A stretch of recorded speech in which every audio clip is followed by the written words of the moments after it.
Alright, so hopefully you've done that and it's not too loud. Not sure exactly how loud it's going to be. We'll have to see. So what we have here is we have the basic return, and I'm just going to kind of walk through a little bit of what the main information shows. So kind of start at the top and walk you through tax-wise. So we've got first name and last name, and that's for the taxpayer. We've also got a place for their social security number, but most of the time that's filled out because we put that information in when we first start the return. We've got mailing address, and you notice if you put in zip code, the city and state come up automatically. Daytime phone number, birth dates, occupation. Don't need to worry a lot about foreign address. That we just don't deal with that very much. Same thing with special processing. Are you excluding Puerto Rico income from this return? Kind of a point that we do see sometimes is check if blind and check if totally and permanently disabled. And you can see in this case with Debris, she is totally and permanently disabled, so we do check yes there. Sometimes also we see date of death, and especially if it happened in 2009 or 2010, because if someone died in 2009, it's like they lived all year, but they're going to still have to file their income tax return for that year. So a lot of times it's done by either the surviving spouse or someone else if both people have died. You may wonder, well, why do we have to have it in 2010? Well, because if someone dies in 2010 before their tax return is filed, then they can't sign it. So that tells the computer that we don't need 2 pins, we just need 1 pin for the surviving spouse. All right. So presidential election campaign, hopefully you've talked about that in class a little bit. Here's the filing status and exemptions, and you can see we've got single, married filing jointly, married filing separately, head of household, and qualifying widower.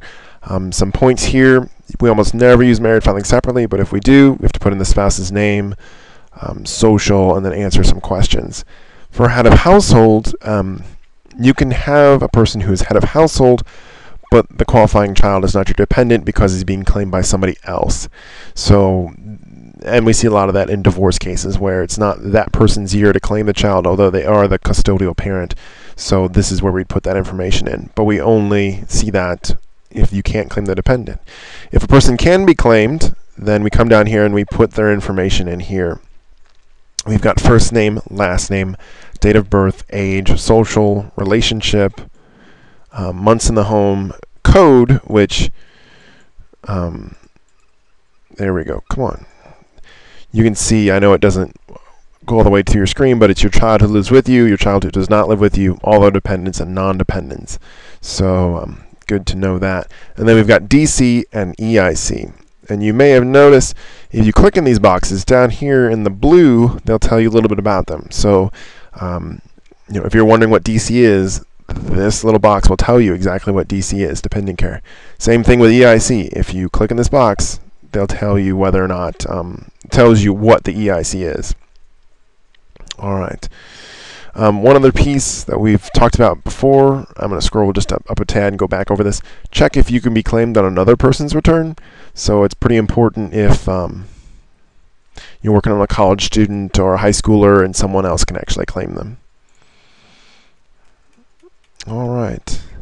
The other big piece we see is state information. We've got the full year resident and the non-resident. So in Debris' case, she spent all year in Missouri, and then she did a little bit of work in Kansas on the welcoming committee. So we fill out that. If you move from one state to another, well, then it's like you lived part year in Missouri and part year in Kansas. If you did that, that would be here in the part year section. Type of return is e-file only. We leave that alone. Same thing with the select your bank. We don't select any banks. We don't do audit shield. We don't do fee collect. We do direct deposit. So we put the routing number here and the account number.